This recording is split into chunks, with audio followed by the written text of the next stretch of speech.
Olá, está começando mais um Identidade. Eu sou a Gabriela Frontini e é um prazer ter a sua companhia para juntos conhecermos mais uma história emocionante. Hoje a gente conhece uma mulher que sempre teve paixão pela vida, era ativa, disciplinada e cheia de planos. Até que, de repente, o corpo começou a dar sinais que ninguém soube explicar. O que parecia uma simples dor virou o início de uma jornada marcada por diagnósticos difíceis, cirurgias inesperadas e uma fé que precisou amadurecer no meio do caos. A Sayonara viu a vida parar de um jeito que ela nunca imaginou, mas foi nesse momento que a sua fé em Deus, que faz o impossível, ficou ainda mais forte. Em 30 segundos você vai conhecer essa mulher que descobriu no meio da fraqueza uma nova forma de viver. O Identidade volta já.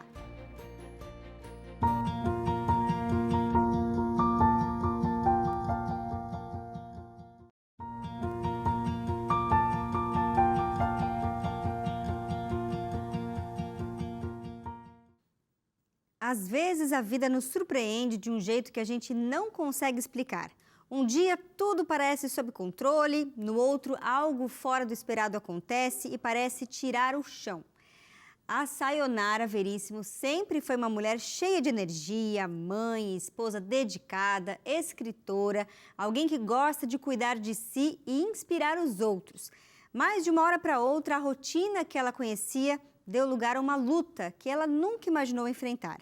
Hoje, a Sayonara está aqui para contar como encontrou forças quando tudo parecia desabar e o que aprendeu sobre fé, vida e recomeço no meio de tudo isso. Seja muito bem-vinda ao Identidade, Sayonara. É um prazer receber você aqui. Muito obrigada, Gabriela. É um prazer estar aqui e contar um pouquinho da minha história, né? De fé e aprendizado. Aprendizado de confiar 100% em Deus. Porque eu acho que se não fosse, eu não ia ter aguentado tudo que eu passei até agora. Verdade. Olha, você tinha o sonho de fazer ali a corrida da São Silvestre, focou aí em trabalhar o seu corpo para isso, você estava no auge da sua disposição, treinava, se alimentava bem, cuidava da saúde, mas de repente a sua perna começou a inchar e depois ali de procurar um médico, ele te falou que era apenas um esforço exagerado do músculo. O diagnóstico que parecia apenas algo simples virou algo grave, uma trombose. O que passou pela sua cabeça quando ouviu que estava com trombose, né? Algo ali distante da realidade de alguém saudável como você. Conta pra gente. E eu acrescento um pouquinho mais, jovem. A gente imagina a trombose com as pessoas de mais idade. E aí agora você ser regradinho, né? Ter a trombose, na hora eu comecei a chorar, porque na minha cabeça eu tinha causado a minha trombose. E aí na hora o doutor falou assim, não, não tem nada a ver, não é você, não é a sua saúde, nós vamos investigar por quê. Aí, na verdade, pra ser bem sincera, eu até me acalmei, mulher. Eu fui pra cirurgia, fiz a cirurgia, a primeira cirurgia, fiquei 2 dias na UTI, fiquei 15 dias internada, 2 meses sem andar, mas eu não desisti do meu sonho. Eu ainda vou correr a São Silvestre. Não tiramos isso do nosso planejamento. Só que, pós essa trombose, né, eu passei muito tempo ainda sentindo dor. Foi 1 ano e meio, mais ou menos, pós essa trombose, ainda sentindo dor. Passei 8 meses em Manaus investigando essas dores. Voltei para minha terra. Chegando aqui, me mandaram para São Paulo, para um outro hospital, e lá descobriram que eu estava com trombose de novo. Tá. A trombose me perseguiu por muito tempo. Por muito tempo. Peraí, que eu quero voltar um pouquinho no tempo. Você falou aí que foi internada às pressas, fez a cirurgia no dia seguinte, mas não tinha ninguém para ficar com você lá, né? Porque o seu esposo estava com seus filhos, seus pais moravam em outro estado. Em meio a tudo isso aí, como é que você sentiu que Deus estava cuidando de você? Olhando hoje para trás, eu posso dizer que Deus cuidou dos mínimos detalhes. Porque eu entrei no hospital e estava sozinha, tinha avisado meu marido, tinha avisado minha mãe, mas ninguém poderia ficar comigo. E de repente uma amiga minha, Isadora, ela ligou, perguntou assim, Sonara, onde você tá? Eu falei assim, mulher, você não sabe, tô internada com trombose. Ela, eu não posso ficar com você, mas a minha mãe pode. Eu falei assim, mulher, nem conheço sua mãe. Aí ela, não, ela é aposentada, ela tá indo pra aí. E aí, de repente, ela abriu a porta e falou assim, oi, eu sou a mãe da Isadora e eu vim passar a semana com você. Na Uau. hora eu comecei a chorar e falei assim, tia, por favor, a senhora pode me levar só ao banheiro? E ali ela passou, eu dormia e acordava conversando, e ela, uma moça que eu nunca tinha visto, passou um tempão comigo, e aí eu não tenho como não pensar que foi a providência divina, porque a Isadora não ia me ligar, não era Uhum. normal a gente se ligar, sabe? E ela ligou, e ali a mãe dela ficou, e elas foram pra UTI comigo, e assim, todo um cuidado de filha mesmo. Olha E só, aí a gente só agradece, né? um Porque cuidado de depois disso, Deus. alguns amigos vieram, minha mãe conseguiu chegar. Uhum. Então foi o tempo sabe, de tudo assim, muito certinho. Deus, não tem como dizer que Deus não é perfeito, né? O tempo Verdade. dele é muito perfeito. Agora, a cirurgia era para durar ali cerca de uma hora e meia, mas quando você acordou, você descobriu que a sua situação era pior do que imaginava, né? Eles falaram pra mim assim: olha, Sayonara, como nós descobrimos que está até a virilha, só a trombose, uma hora e meia, nós vamos dar uma anestesia normal e já já você volta pro quarto. Quando eu acordei na UTI, eu perguntei, doutor, o que aconteceu? Aí ele falou assim: olha, Sayonara, na mesa de cirurgia nós descobrimos que ela estava até o umbigo. E aí, até o umbigo, nós tivemos que dar anestesia geral e proteger coração, cérebro, pulmão, para não subir. E depois começamos a cirurgia. Então, ela durou 4 horas e meia. Então, uma coisa que seria muito rápida acabou desencadeando outras coisas, tipo essa demora de voltar a andar. Eu tive problema no olho na sequência, porque passou muito tempo com o olho aberto na cirurgia, porque não estava preparado para esse tempo de cirurgia. Eu acabei tendo que ficar na UTI com as pernas amarradas durante 2 dias, porque não podia mexer de jeito nenhum, porque do joelho para baixo as veias são muito finas e não pode tirar, né? Então eu continuei tomando o anticoagulante, ele não podia subir. Se ele subisse, a gente teria outros problemas. Nossa. Mas deu tudo certo, graças a Deus, e eu consegui ficar o tempo que precisava ficar paradinha, né? Que é muito difícil, mas eu consegui. E me livrei desse período da trombose, né? Uhum. Trombose passou por ali. Nessa ocasião, você ficou ali 7 dias na UTI, depois mais 7 dias internada no quarto. E antes de você receber alta, você fez ali um último exame para ver se estava tudo bem em relação à trombose, né? O resultado foi positivo, só que apareceram duas coisas: pedras na vesícula e um linfonodo no abdômen. O conselho do médico foi de cuidar primeiro ali da recuperação da cirurgia, para depois você ver essas questões. E alguns dias depois, a profissional que realizou esse exame te mandou uma mensagem ali nas redes sociais, falando para você procurar um especialista para ver essa questão do linfonodo. E foi o que você fez, né? Mas a notícia não parecia ser das melhores. Eu queria que você contasse, né? O médico suspeitava que fosse um tumor, e como é que foi receber essa notícia logo depois de ter enfrentado uma trombose tão grave?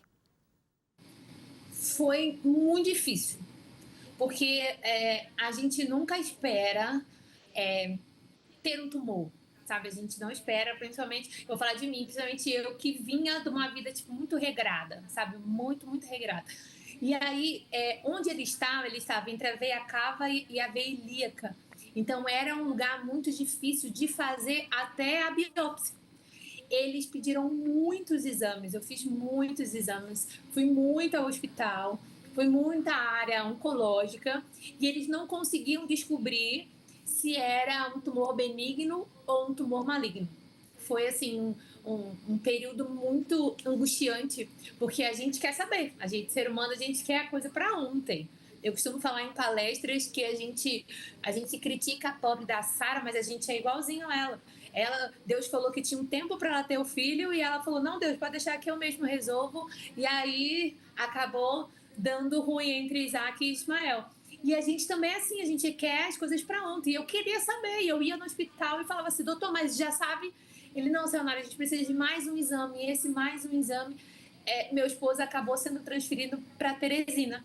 E eu acabei não conseguindo concluir os exames lá Uhum. em Pernambuco, que era onde a gente morava. Era isso que eu ia perguntar agora. Seu marido recebeu uma proposta de trabalho, vocês aceitaram ali, de imediato se mudaram, e na nova cidade você começou a procurar novos médicos, fazer novos exames, e por meses ninguém conseguia explicar o que você tinha, né? As dores que você sentia só aumentavam. Como é que você manteve ali o equilíbrio emocional diante de tantas dúvidas e mudanças? Olha, eu vou falar o que o pessoal da área da saúde fala. Eu fazia exercício físico, mesmo com as dores, eu tinha dor do lado esquerdo completo, né? Todo lado esquerdo doía, que eu fui emagrecendo, eu não tinha vontade de comer, mas eu acordava cedo e eu falava, Senhor, eu preciso manter a minha mente sã, porque eu tenho 2 crianças pequenas, hoje os meus filhos têm 6 e 3, mas na época, o meu mais novinho tinha 2 anos, tinha 1 ano e pouco, então, assim, foi um período assim, que eu precisava estar bem. Então eu ia para fazer meu exercício físico e aí eu voltava para casa mesmo com as dores e falava assim, olha, eu preciso de um médico, eu preciso de alguém que me dê uma luz, porque é horrível você sentir dores, é horrível você ter alguma coisa, você ir ao médico e os médicos não conseguirem falar para você o que você tem, sabe? Vários exames, exames após exames. Teve um período até que o pessoal que me acompanhava pelas redes sociais falava assim, Sayonara, você só tem 2 lugares na sua vida, né? Hospital e casa. Não tem outro lugar. Só no fim de semana que você vai para a igreja, mas fora isso você não tem outros lugares. Porque eu estava muito ansiosa para poder saber o que eu tinha para então poder tratar. Porque é só assim que eu conseguiria melhorar as dores. Eu cheguei o ano passado a tomar 16 remédios por dia, além de um opioide, Nossa. de morfina colado aqui na parte daqui, né, do colo. E era trocado de 7 em 7 dias. E tinha dias que eu chorava tanto de dor que eu ia para o hospital, que eu ia para a Unimed. E na Unimed, eles me davam a morfina direto na veia. Nossa, tamanha Porque dor. tudo isso de remédio. E ninguém conseguia me dizer o que eu tinha. Mulher, era uma dor no coração. Mas eu acho que eu nunca desconfiei, sabe? Meu devocional, eu até falava, gente, o mundo tá caindo, mas o meu devocional tá em dia, então pode deixar ele cair. Se tá caindo é porque Deus tem um propósito para ele cair, pode deixar. Com certeza. E E aproveitando esse gancho que você citou ali, eu queria falar para o pessoal de casa que diante de situações como essa, sentir que Deus está ao nosso lado faz total diferença. Que foi o que aconteceu com a Sayonara, né? Lá em Isaías 41, verso 10, ele promete nos fortalecer, nos ajudar e nos sustentar com a sua destra fiel. Deus usa diversos meios para nos dar paz em meio ao caos. Como mostra aqui a revista Esperança Mente Feliz. Ela foi escrita pelo Dr. César Vasconcelos, um médico psiquiatra bem renomado, e traz conselhos para enfrentar os problemas da vida e cuidar da nossa mente. Então eu convido você de casa a pedir a sua de graça através do WhatsApp 12982444449. E no próximo bloco a gente continua aqui a conversa com a Sayonara, viu? O Identidade volta já.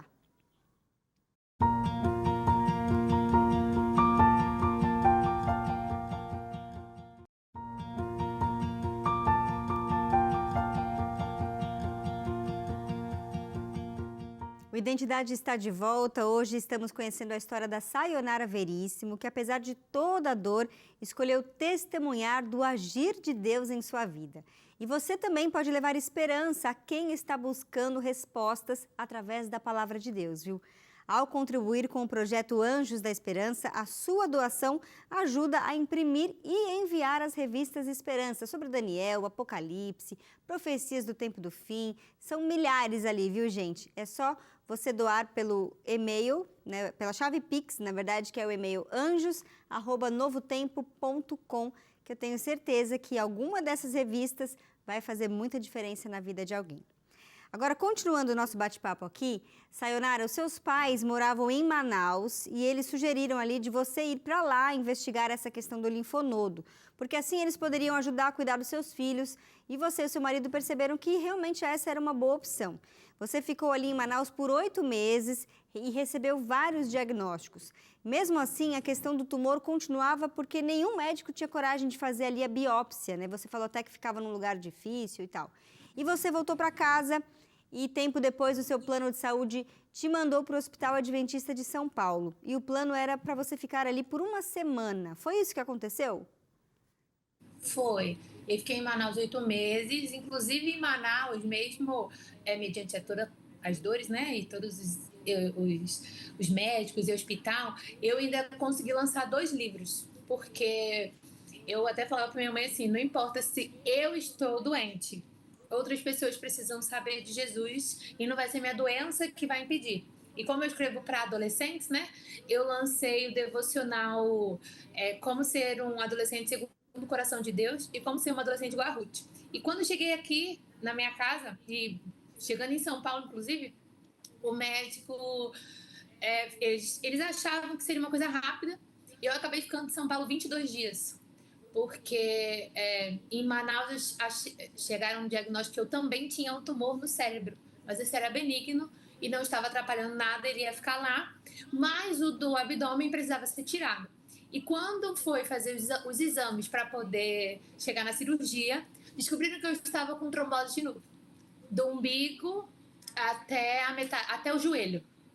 E aí voltei de novo para a mesa de cirurgia para poder fazer pela segunda vez a cirurgia da trombose. E ali eu chorei, mas eu chorei muito, porque eu questionava a Deus por que acontecer comigo, sabe? Nas palestras que eu viajo o Brasil todinho fazendo para adolescentes, eu faço essa pergunta para eles, sabe? Eu sei que nesse período da vida, em algum momento, você já perguntou, por que comigo? E eu acredito que Deus tem um propósito, mulher. Eu acredito mesmo, e eu acredito no milagre. E eu acredito que eu seja um deles. Você precisou fazer, então, essa nova cirurgia ali de trombose, ficou mais alguns dias internada e voltou para casa. Foram 90 dias para se recuperar, voltar para São Paulo e tentar resolver ali as coisas pendentes, as outras cirurgias que precisavam ser feitas e tudo mais. A cirurgia do abdômen foi bem mais difícil para você, né? Como é que foi passar por aquele momento? Foi difícil porque, como eu estava sendo tratada com morfina durante muito tempo, a anestesia já não pegava mais. Eu tomei 4 anestesias gerais para eu poder fechar o olho, para eu poder dormir na cirurgia. E aí, depois que tiraram o tumor benigno, né, que nós fizemos a biópsia, eles tiraram a vesícula. Que na vesícula, na hora do ultrassom, apareceu que tinha uma pedra bem grande, uma sombra em toda ela. E lá em São Paulo, ainda descobri que eu estava com um tumor no pé. Então, eu acabei fazendo essas 3 cirurgias, assim, de susto, né? E quando eu recebi o diagnóstico do resultado da vesícula, eu estava com câncer. E essa foi a primeira vez que eu tomei realmente um susto, porque os tumores vinham como benignos. E a gente nunca espera o câncer, né? A gente escuta o câncer, mas a gente não espera. E quando é com a gente, acredito que o baque seja um pouco maior. E aí a oração agora é mais chorosa ainda. Mas eu acreditava no milagre. Por quê? Porque eu estava com câncer na vesícula, mas tirei. Já resolvi, já tinha resolvido o meu problema. Esse, inclusive, era um câncer de estágio 1, né? Então, ao mesmo tempo, você tinha um motivo para agradecer, embora tivesse ali um novo susto. O que mudou em você ao ouvir ali algumas palavras em relação ao estágio 1, por exemplo? Quando a doutora falou, eu achei bem legal, né? Ela falou assim, olha, Samara, pegamos o seu diagnóstico e você realmente está com câncer. Só que é a primeira vez que eu vejo uma pessoa tirar o câncer de estágio 1. Normalmente, quando a gente descobre, ou é estágio 3 ou já é estágio 4. Se você estivesse, eu teria que te encaminhar para quimioterapia. Hoje você só está em emissão. Todo ano eu preciso fazer alguns exames, né, para saber se todas as células do meu corpo, nenhuma delas tem câncer. Esse ano eu já fiz e, pela graça de Deus, eu não tenho nenhuma. Então, Amém. mais 365 dias de oração. Para o próximo exame a gente continuar. Então, em 5 anos, eu falo assim, gente, mais uma vez, eu sou um milagre de Deus. Você comentou aí que já escreveu livros e é palestrante também. Como é que tem sido para você conseguir passar um pouquinho da sua história para as pessoas e como é que elas reagem? Eu tenho achado isso bem legal. Eu vou falar o porquê. Há um mês atrás, mais ou menos, até um pouquinho mais, eu estava participando de um congresso de adolescentes, né? E aí eu fui falando, estava contando a minha história, assim, o resumo, né? Para eles. E aí no final, uma das adolescentes chegou para mim e falou assim, mulher, às vezes a gente reclama que a gente tropeçou, a gente reclama de uma nota baixa, e a sua vida é tão difícil, né? Aí eu sorri, falei assim, mulher, a vida é difícil, mas tu viu que eu venci tudinho? Aí ela, é verdade, né? Aí você tá vendo que se eu conseguir com toda essa dificuldade que tu tá vendo, tu também consegue? Aí ela, é verdade, né? Aí ela gritou pra outra, mulher, a gente vai vencer, fica tranquila. Olha, eu comecei a rir, aí a esposa do pastor virou e falou assim, ai, Sayonara, me desculpa, que aqui o povo é muito verdadeiro. Eu falei assim, não, eu gosto assim, porque eu vejo que eles ouviram, mesmo na idade de 12 a 17 anos, eles ouviram, entenderam, aprenderam e confiaram, né? Assim, pode deixar que nós vamos vencer também, se ela venceu as dificuldades dela. Então eu fico assim muito feliz em conseguir passar isso através de livros e através de palestras. Mesmo com o pé quebrado, mulher, eu não cancelei nenhuma das minhas agendas, porque eu prometi para Deus que eu nunca ia dizer não, sabe? Se ele não me quisesse, ele não ia colocar na minha mão, não ia chegar. Tem outras pessoas para palestrar, eu não sou a única. Mas se era para eu estar ali, ele ia deixar cair na minha mão e eu ia dizer sim. Até o final do ano tem mais 3 congressos jovens, 3 congressos de adolescentes. E eu vou de andador, bem feliz. Isso aí. E o meu pé tá aqui, ó, todo remendadinho, mas tá ótimo. Antes da gente começar a gravação, você estava contando aqui, né, que caiu e quebrou 2 ossos importantes ali da perna, mas em nome de Jesus, você estava aqui conectada para a gente fazer essa gravação. Ou seja, nada te para, porque a gente sabe que tem um propósito, né? Agora, em meio a todas essas situações ali de medo, de insegurança, de forte dor que você viveu, você nunca deixou de crer. Como é que é a sua relação com Deus hoje? Olha, se eu não faço, mulher, se eu acordo e não faço o meu devocional, parece que tá faltando alguma coisa no meu dia. Eu preciso desse momento com Deus, sabe? De chorar, de brigar, de questionar, de agradecer, de pedir. Eu preciso desse momento. E aí depois o meu dia pode acontecer. E se acontece do meu dia acontecer primeiro, às vezes meus filhos acordam primeiro, né? Do que eu consigo acordar para fazer o devocional. Eu separo uma hora, nem que seja depois do almoço, a hora que todo mundo foi para a escola, eu sento assim, Deus, olha, não esqueci não. Eu preciso, porque parece que só assim, sabe quando você tá cansado, seu corpo tá cansado, e aí você bebe um energético? Você bebe um energético para te dar aquela força, para você poder conseguir ir mais. É assim que eu sinto. E eu tenho um diário, eu escrevo, eu brigo, às vezes eu falo assim, hoje eu não quero falar nada, hoje eu estou chateada. E aí no dia seguinte eu falo assim, ai Deus me perdoa. Olha, eu briguei com o senhor, não foi, mas é que ontem eu estava tão triste e tal. Então assim, o meu relacionamento com Deus, ele é de amizade mesmo, sabe? Eu preciso. Com 3 anos de idade, eu sorri pro mundo, né? Foi a primeira vez que eu sorri.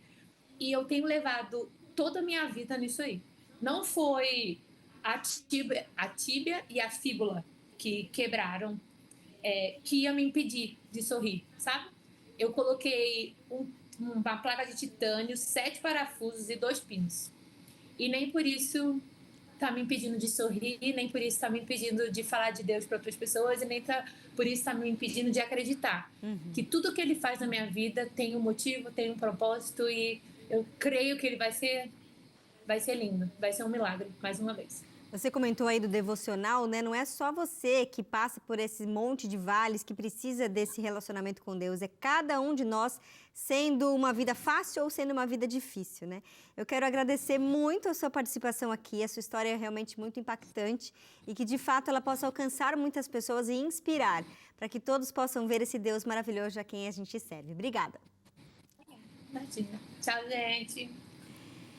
E a você de casa, então, fica o recado aí para você não desistir. O inimigo vai tentar derrubar, eu tenho certeza disso, mas não é quando a gente está no chão que o diabo venceu a batalha, não, viu? É quando a gente desiste de tentar de novo, de levantar. Então, pega essa história da Sayonara, compartilha com quem você quiser, aquela pessoa que de repente está passando por um momento difícil, para ela ver que ela não está sozinha, ela não sofre sozinha, mas Deus está com ela, assim como esteve com a Sayonara nos momentos difíceis, viu? Compartilhe esse programa para quem você quiser, para poder dar forças aí e a gente entender que Deus está sempre conosco, não importa a situação que a gente está vivendo. E a gente se encontra sempre aqui no Identidade com histórias inspiradoras como essa, todas as terças e quintas, 10h30 da noite. E a gente se encontra no próximo programa. Fique com Deus e até lá. Tchau, tchau.